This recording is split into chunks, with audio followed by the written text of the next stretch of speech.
दिग्गजों की पुस्तक एक रहस्यमयी प्राचीन पुस्तक है जो वस्तुतः एक गुफा में पाई गई थी। यह कहानी नेफिलिम के बारे में है, जिन्हें पता चलता है कि वे शीघ्र ही एक विशाल बाढ़ से नष्ट हो जाएंगे।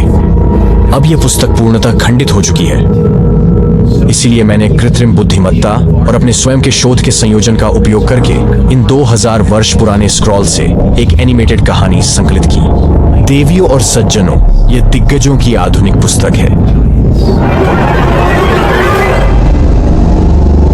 पूरा विश्व उनके जादू से भरा हुआ था, जिसे उन्होंने मानव जाति को सिखाया था। पुरुष निर्लज्ज हिंसा पर उतर आए थे, धातुओं से तलवारें बना रहे थे जिनसे रक्तपात के अलावा कुछ नहीं होता था।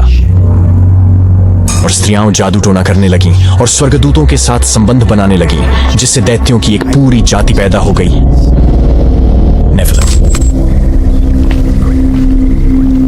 आप देखिए, पतित स्वर्गदूतों ने पृथ्वी की उपजाऊ शक्ति का शोषण किया। उन्होंने सभी प्रकार के फलों और पेड़ों पर प्रयोग किया तथा लगभग सभी चीजें खा ली।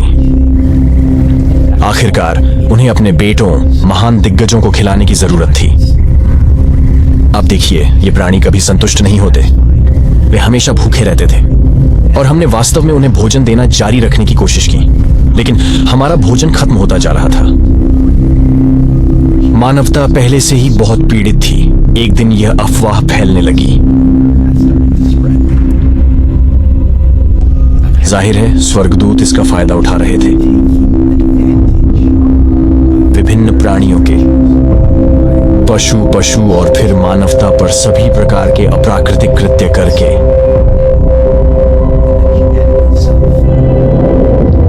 और उन्होंने यह काम बलपूर्वक किया।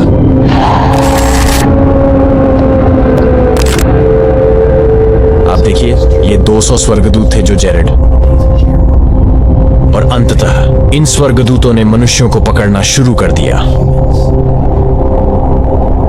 साथ ही हर पशु और हर पक्षी से 200 जानवर संकर प्रजनन के लिए वे हम पर प्रयोग कर रहे थे। वे इन विभिन्न प्राणियों को मिलाकर कुछ नया बना रहे थे।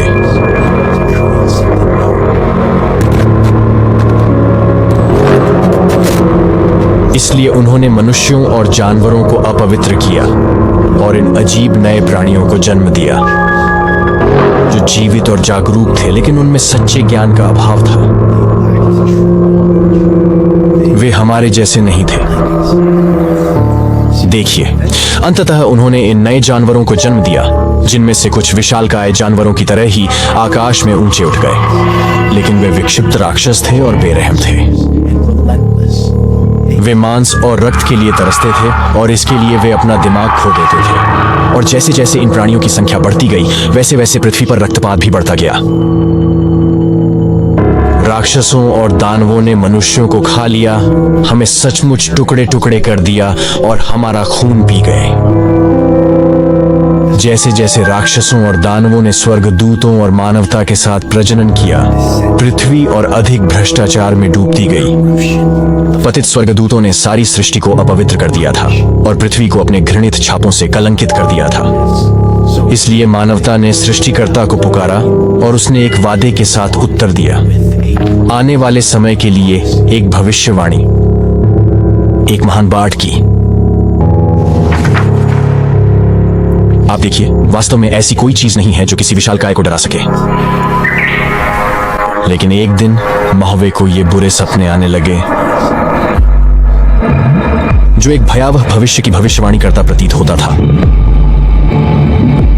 एक ऐसा भविष्य जहां एक आदमी और उसके बेटों को छोड़कर सारा जीवन नष्ट हो जाएगा। आप देखिए, इस समय मौ इस प्रकार के सपने देखने वाली एकमात्र विशालकाय नहीं थी। इसलिए जागने के बाद वह दिग्गजों और राक्षसों की सभा में जाता है और जो कुछ उसने देखा था उस पर चर्चा करता है। यह स्पष्ट था। समूह ने तुरंत यह निश्चय कर लिया कि यह स्वप्न आसन्न विनाश का दर्शन है, जो शाप और दुख का कारण है। तो मौवे जवाब देते हैं, यहाँ के सभी नेफिलिम में से मैं ही वह हूँ जिसे इस पूरे समूह में सबसे अधिक दोषी ठहराया जाएगा। मुझे जाकर उन लोगों की आत्माओं की बात सुननी होगी जिन्हें मैंने मारा है, और वे शिकायत कर रही होंगी तथा चिल्ला रही होंगी कि हम सब नष्ट हो जाएंगे। जब हम मरेंगे तो हमारा क्या होगा? अचानक ओया नाम का यह बूढ़ा दानव आगे आता है। ऐसा लग रहा था कि वह इस बात से बिल्कुल अनभिज्ञ थे कि क्या हो रहा है, इसीलिए आत्मविश्वास से भरी आवाज में उन्होंने कहा, तुम किस बारे में बात कर रहे हो मेरे भाई? यह दर्शन तुम्हें किसने दिखाया? मैंने यह सपना देखा था, लेकिन यह महज एक सपना नहीं था। यह एक भविष्यवाणी की तरह लगा। सभा में सन्नाटा छा गया और दिग्गज रोने लगते हैं। फिर ओया समूह से कहा, यह विनाश निश्चित रूप से हमारे लिए नहीं है। यह न्यायपति देवदूत अज़ाज़ेल, आखिरकार वह वही है जिसने मनुष्यों को यह सारा भ्रष्टाचार सिखाया है, और इसके अलावा निश्चय ही हमारे पिता देवदूत हम सभी को उपेक्षित नहीं होने देंगे। ऐसा कोई रास्ता नहीं है जिससे हम निराश न होना। हम दानवों और राक्षसों में ताकत है, और यदि जरूरत पड़ी तो हम प्रतिरोध भी कर सकते हैं। ओह चुप रहो। अरे हाँ, बस बस। लेकिन चुपचाप वे सभी जानते थे कि लड़ाई बेकार है। तभी गिलगमेश नाम का यह दैत्य आगे बढ़ता है। वह पृथ्वी पर एक धनी और आत्मविश्वासी विशालकाय राजा था, लेकिन किंग गिलगमेश डर के मारे हकलाने लगता है। उन्होंने कहा, मैं एक विशालकाय व्यक्ति हूँ, और अपनी अविश्वसनीय शक्ति के साथ क्या मैं किसी भी नश्वर मनुष्य पर विजय प्राप्त कर सकता हूँ? हाँ, मैंने अतीत में मनुष्यों के साथ युद्ध किया है और उन्हें कुचल दिया है, लेकिन भाई मैं स्वर्ग से नहीं जीत सकता। हम स्वर्गदूतों से कभी नहीं जीत सकते।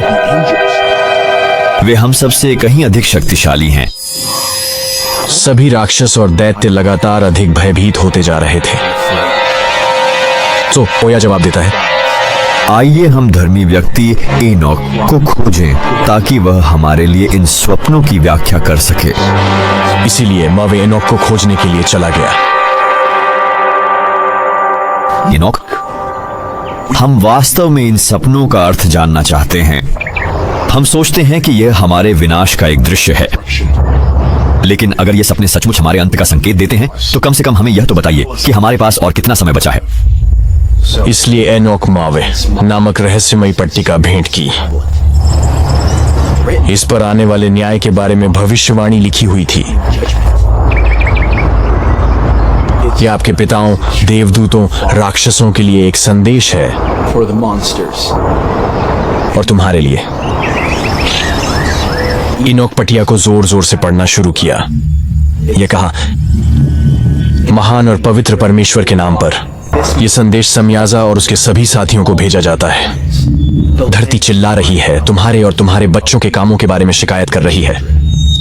देखो, बड़ी बाढ़ से विनाश आ रहा है। तुम सब पर कठोर न्याय किया जाएगा, जिससे सभी जीवित प्राणी नष्ट हो जाएंगे। तब इनोक दानव की ओर देखकर कहा, तेरे स्वप्न का अर्थ न्याय है। पृथ्वी पर तुमने जो भी बुराइयां की हैं, उनके लिए तुम्हें दंड मिलेगा, लेकिन यदि आप पश्चाताप करें और क्षमा के लिए प्रार्थना करें तो हो सकता है आप बच जाएं।